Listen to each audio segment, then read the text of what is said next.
అన్ని బ్రాండ్లు దొరుకుతున్నాయి అక్కడ ఏపీలో 90 నేను చెప్పినాను అది చాలా లైట్ తీసుకున్నారు దాదాపు అంటే వెళ్ళినప్పుడల్లా లిక్కర్ గురించి ఎందుకంటే ఒకరోజు సమస్య కాదు లిక్కర్ దాంట్లో ఏమని ఉండొచ్చు కానీ వాడు తాగే లిక్కర్ దొరకట్లేదు అనేసి దాదాపుగా 90 లక్షల పైగా లిక్కర్ కన్జ్యూమర్ ఉంటే అవన్నీ కూడా ప్రభావం చూపించమని చాలామంది మాట్లాడారు. కానీ ఖచ్చితంగా చూపిస్తాయి చూపించి నేను చెప్తున్నాను ల్యాండ్ టైటిలింగ్ యాక్టివిటీ లిక్కర్ ఒకటి చాలా ఎందుకంటే ఇప్పుడు వెనుకబడిన సామాజిక వర్గాల్లో ప్రతి దానికి వాళ్ళకి అదే అది ఆ మాత్రం గుర్తించలేకపోయిందా జగన్మోహన్ రెడ్డి ఆ లిక్కరు అంటే రోజు తాగే వాళ్ళు నువ్వు పూర్తిగా మద్యపాన నిషేధం చేస్తే ఓకే మంచివాడు అబ్బా జగన్మోహన్ రెడ్డి చేసింది అనుకోవచ్చు లేదు నా ఇష్టం వచ్చిన బ్రాండ్లు అమ్ముతా రేట్లు పెంచి అమ్ముతా ఇది మాత్రము పాపం వాళ్ళు తగ్గుతారు తాగకుండా అనేది నిజంగా అది వాళ్ళకు వాళ్ళు సాటిస్ఫాక్షన్ చేసుకోవడం వలన ఏం జరుగుంటుంది చెప్పండి ఎందుకు కనీసం 5 ఏళ్ళు ఎందుకు వీళ్ళు మారలేకపోయిండ్రు ఇప్పుడు ఒక్కొక్కరిది ఒక్కొక్క పాలసీస్ ఉంటాయమ్మా అవి ముమ్మరంగా అవుతాయి ఇది మెజరబుల్ ఫెయిల్యూర్ అంతకని ఇంకెళ్ళలేదు అది చాలా ఎఫెక్ట్ క్రియేట్ చేసింది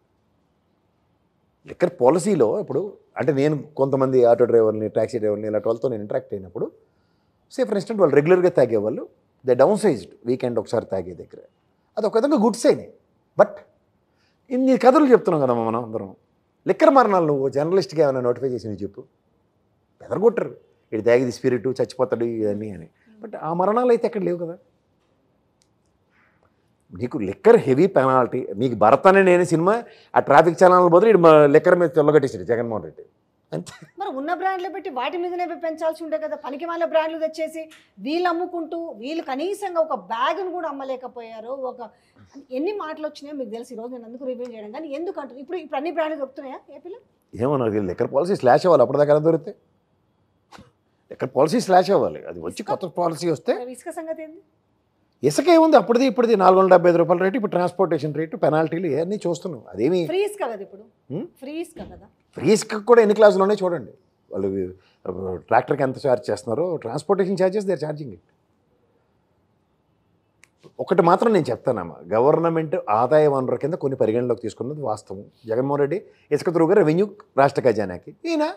ఇంకో డిఫరెంట్ పాలసీ అడాప్ట్ చేశారు ప్రైవేట్ సెక్టర్ ఇప్పుడు లిక్కర్ లైసెన్సింగ్ ఉందనుకో రేపు పొద్దున్న బార్లు వస్తాయి కొత్త లైసెన్సింగ్ షాపులు వస్తాయి అన్ని ప్రైవేట్ సెక్టర్కి వెళ్ళిపోతాయి జగన్మోహన్ రెడ్డి ప్రభుత్వంలో అన్ని ప్రభుత్వ వనరుల కింద ప్రభుత్వమే నడిపించింది లిక్కర్ షాపులు అది గమనించి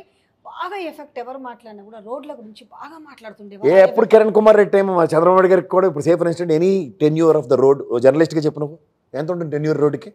7 to 8 years తెలుసా బేర్ మినిమం అయితే 5 years చంద్రబాబు గారి రాయిల్లో రోడ్లు వేసేసారు అనుకుంటే మరి జగన్మోహన్ రెడ్డి గారి రాయిల్లో కాస్త బతికి పట్టకట్టాలి కదా ఎందుకట్లున్నాయి ఏపీ రోడ్లు తెలంగాణలో మంచుకున్నాయి కదా మరి గొప్ప మంచుకోండి మా తెలియని రోడ్లు బాలేవు చెప్పండి తెలంగాణలో ఎన్ని చూపించాలి ఊరుకోమ్మా ఈ ప్రభుత్వాలు అన్ని గారడీ కబుర్లు అందరూ చెప్తారు వాస్తవానికి ఒకటి గుర్తుంచుకో ఇన్ఫ్రాస్ట్రక్చర్కి ఇవాళ మనం మున్సిపాలిటీ సామెత ఉంటుంది చూసినావా మళ్ళీ ఫీల్ కావద్దంటే చింత చచ్చినా పులుపు చావలేదు అన్నట్టుగా ఇంకెక్కడో మీకుంది కదా ఎవరికైనా ఉంటుందమ్మా ఇప్పుడు ఎవరికైనా ఉండకుండా మన మనుషులే కదా రాత్రి అపరిచితులు అయిపోయి ఆ గజనీ సినిమాలన్నీ చూసినట్టు అలా అయిపోతారు అనుకుంటున్నావా నిజ జీవితాలు ఎవరు ఒకప్పుడు ఈ ప్రభుత్వం ఇంకొంది జగన్మోహన్ రెడ్డి అనేది ఇంకొంది ఇంకొంచెం మళ్ళీ జగన్మోహన్ రెడ్డి అంటారు ఇందులో జగన్మోహన్ రెడ్డి కాదమ్మా ఈ ప్రభుత్వం సరే అది నీ ఇంటర్ప్రిటేషన్ నేనేం చేయలేను దానికి నువ్వు ఏదైనా ఊహించుకొని నేనేం చేస్తాను దానికి ఇప్పుడు ఈ ప్రభుత్వంకైనా ఒక 4 నుంచి 6 నెలల టైం కాలు చేయి కూర తీసుకోవడానికి టైం పడుతుంది ఈ 4-6 నెలల్లో వీళ్ళు గుడ్ గవర్నెన్స్ ఎలా ఇస్తున్నారన్న దాని మీద విశ్లేషణ ఉంటుంది అందుకే తెల్లారిసరికల్లా ప్రభుత్వం మారిపోయింది కాబట్టి నువ్వు అన్నట్టు నాకు జగన్మోహన్ రెడ్డి ఇష్టం కాబట్టి ఏం తిట్టాలన్న కాన్సెప్ట్ ఉండదు ఎవరికి వాళ్ళ పార్టీ వాళ్ళకి ఉంటుంది వాళ్ళకి ఉక్రోసం అన్నీ ఉంటాయి విశ్లేషకులు మాకెందుకు ఉంటాయి నేను 1,00,000 సార్లు చెప్తున్నాను నిజంగా నాకు ఒక పార్టీ నచ్చి అరే బాబు నాకు కండువే ఏంటి ఆ పటేడు నేను మాట్లాడగలనా లేదు నువ్వు చెప్తే బాగా మాట్లాడగలనా లేదా బ్రహ్మాండంగా మాట్లాడాలి మరి అటప్పుడు నాకేంటి దౌర్భాగ్యం నాకెందుకు నాకు ఒకళ్ళ పార్టీ నాకు బీజేపీ వైఎస్ఆర్సీపీ కూడా బీజేపీకి నెత్తికెత్తుకుంటే నాకు నచ్చదు ఇండైరెక్ట్గా ఎత్తుకుని నేను ఎన్నోసార్లు మాడిన ఉదంతాలు ఉన్నాయి మాడకుండా నేను ఉండను ఎందుకంటే ఈ రోజుకి ఈ రాష్ట్రానికి ఇంత దయనీయమైన స్థితిలో ఈ 2 రాష్ట్రాలు ఎదుర్కొంటున్నాయి ఆర్థిక పరంగా అంటే కర్తకర్మగా BJP NDA government no compromise అంతా పర్యాటక మంత్రిగా కిషన్ రెడ్డి కూడా పర్యాటక ఏం తీసుకొచ్చాడు చెప్పమ్మా నువ్వే చెప్పు సింగరేణిని ప్రైవేటీకరణ చేసుకుంటూ నేను పర్యాటకం గురించి మాట్లాడితే సింగరేణి ప్రైవేటీకరణ మాట్లాడుతాను ఏం చేసిన అంటే ఇప్పుడు కాదు ఇప్పుడు ఓ లిఫ్ట్ శాంక్ తప్ప ఇంకేమైనా ఓపెన్ చేసాడు చెప్పు అది అప్పుడు ఇప్పుడు అంతే కదా ఇప్పుడు చెప్పు నేను చెప్తుంది అదే ఒక రాష్ట్రానికి సంబంధిత మంత్రులు ఇప్పుడు ఎందుకు లింగలింగమని 2 గెలిచారమ్మా కర్ణాటకలో కుమారస్వామి గారికి ఏమో ఉక్కు శాఖ ఇచ్చారు మనకి 21 మంది గెలిచారు ఆంధ్రప్రదేశ్లో ఏది ఇస్తారు పౌర విమాన శాఖ మొత్తం అంతా జీఎంఆర్ దగ్గర లాక్కుని అతనే నడుపుతున్న దగ్గర తీసుకొచ్చి మన మంత్రి గారు ఏం చెప్పాలా? ఇదే మన రాష్ట్రానికి కావాల్సింది. ఏం పరిరక్షించబడుతుంది?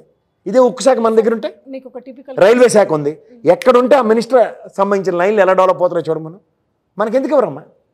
మనమేం పాపం చేసాం? ప్రతిసారి రాష్ట్ర ప్రయోజనాలను పరిరక్షించడానికి ప్రాంతీయ పార్టీలు ఇలా వజ్రకవచాల్లా కాపాడుతున్నాయి కేంద్ర ప్రభుత్వాన్ని ఏదో రూపంలో. గతంలో వైఎస్ఆర్సీపీ వచ్చి ఈసారి తెలుగుదేశం కాపాడుతుందా లేదా? ప్రాంతీయ పార్టీలే కదా. మనమేం పాపం చేసాం మా ఎన్డీఏ గవర్నమెంట్కి? ప్రతిసారి రాష్ట్రానికి వివక్షే.